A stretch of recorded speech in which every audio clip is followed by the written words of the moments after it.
Olá pessoal, tudo bom com vocês? Eu sou o professor Carlos Eduardo e estaremos juntos nas aulas de matemática e suas tecnologias. E na aula de hoje falaremos sobre o tema Meu presente planejando o futuro. Qual é a importância de usar o presente para planejar o futuro? Vamos ver? Então, já falamos um pouco, anteriormente sobre a história aí do João Refrigeração, sobre a busca, pela sua genealogia. Também vimos, que ele descobriu coisas interessantes, mas não adianta só descobrir essas coisas se você também não usar isso, para incrementar sua vida, para agregar coisas positivas para sua vida. E para agregar coisas boas, positivas para sua vida, não é só refletir sobre o passado, Você tem que usar o seu presente para planejar o seu futuro. Então é essencial também ter essa reflexão, essa visão de usar o presente de uma maneira eficaz, realmente fazer projetos, organizar as suas ideias, planejar o seu futuro. Então isso realmente vai ser essencial. Então vamos voltar a falar um pouquinho mais aqui do João Refrigeração, Ele está fazendo um planejamento tanto na sua vida pessoal como profissional, E ele agora está planejando uma viagem para o seu país de origem, Bem interessante, bem bacana, Porque ele descobriu que a sua origem está relacionada com outro país, um país que fala o espanhol. Então ele vai visitar esse país de origem, vai conhecer a cidade onde nasceram seus antepassados. Também vai encontrar pessoas ali que têm muito que contar para ele conhecer detalhes adicionais, da história da família. Então é bem interessante, mas ele também planeja a sua vida profissional, Vamos ver então como que está a vida profissional aqui do João Refrigeração. Ele continua firme com o curso da linha branca, Lembrando que o curso da linha branca é aquele curso que você conserta, geladeiras, todos os eletrodomésticos de cor branca, Ou então fogões, Então você tem aí várias opções de concertos, bem interessante, um leque de opções bem vasto, Então você realmente pode fazer aí, ele vai aprender muitas outras coisas, sendo que ele já sabe bastante, mas ele continua agora aprofundando, olha que interessante, na geometria. Vamos então ver o que ele está aprendendo agora. E ele vai aprender agora sobre os triângulos, só que ele vai ver como eles são classificados de acordo com os ângulos, Então ele vai analisar os ângulos de acordo com as medidas, por exemplo, se tem 3 ângulos agudos, Ou seja, o que são ângulos agudos, pessoal? Ângulos menores que 90 graus. Olha o nome que recebe, acutângulo, Se tem um ângulo de 90 graus, um ângulo de 90 graus é o retângulo, que é o terceiro, mas falando do segundo, Se um dos ângulos é obtuso, ou seja, maior que 90 graus, ele recebe outro nome especial, que é obtusângulo, que é o que está ali na segunda posição, O retângulo eu acho que a maioria já ouviu falar, Mais famoso, o ângulo de 90 graus, A gente guarda mais, triângulo, retângulo.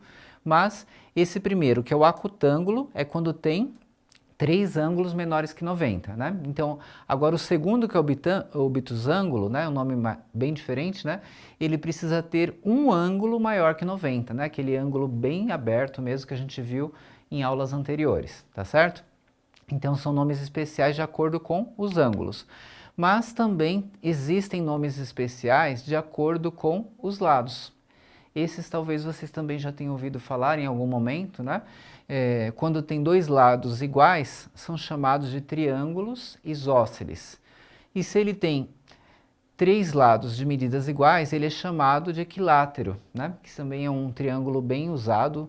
E 3 lados com medidas diferentes é o escaleno. Então, vocês têm aí os desenhos, do equilátero, isósceles e o escaleno.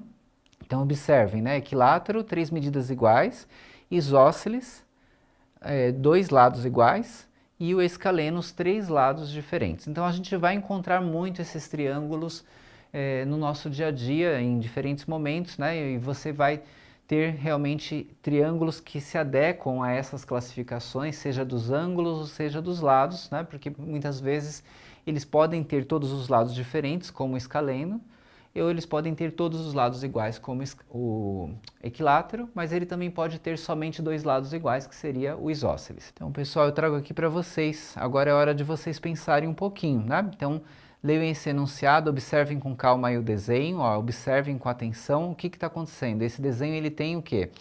Ele tem 3 lados iguais, Então, se ele tem 3 lados iguais, como que se chama esse triângulo? Vou deixar vocês pensarem um pouquinho. Então, pessoal, como vocês observam aqui nessa imagem, né? Então, se tem três lados iguais, a gente acabou de ver como classificar de acordo com ângulos e lados. Então, de acordo com os lados, ele recebe o nome especial equilátero, tá? Então, era só para vocês pensarem um pouquinho aí, né? Nessas classificações que são interessantes para vocês observarem. Solta a vinheta de curiosidade.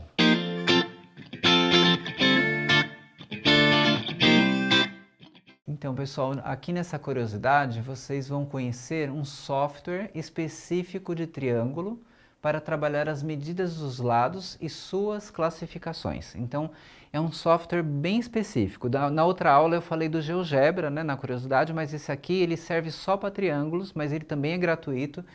E é bem interessante que vocês vão ver aí nessa curiosidade nesse vídeo como trabalhar diferentes lados, diferentes ângulos. Aí vocês vão praticando de uma maneira muito dinâmica, é bem bacana que vocês assistam o vídeo.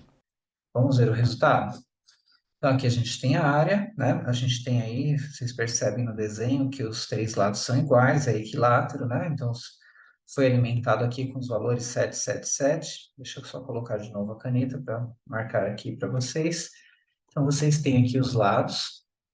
A área foi fornecida em relação à sua classificação, né? Ele é um triângulo acutângulo, né?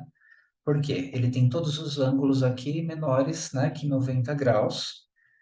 E a gente tem também aqui, em relação aos lados, ele é equilátero.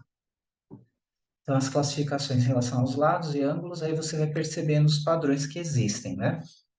Os padrões que são importantes que vocês percebam nos triângulos. E outro padrão interessante que a gente precisa destacar aqui para vocês é a relação que existe entre os lados do triângulo, né, que precisam ser respeitadas, né? Por exemplo, aqui 7 mais 7, 14, sempre vai dar maior do que o terceiro lado que ficou de fora da soma.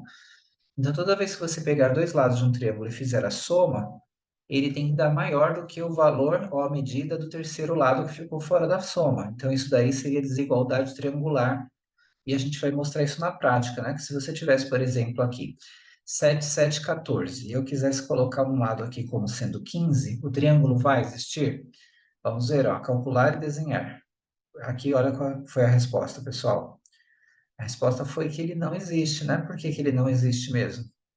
Então, ele não existe, né? Olha, os lados não formam um triângulo. Porque se você pegar dois lados quaisquer, 7, 7, 14, não vai ser maior do que o terceiro lado que ficou fora da soma. Então, pessoal, vocês assistiram já o vídeo, né? O que vocês acharam? Viram que legal lá? Então, agora que vocês assistiram, lá no vídeo tem a indicação, né, de como acessar, né, esse programa, esse software específico para triângulos.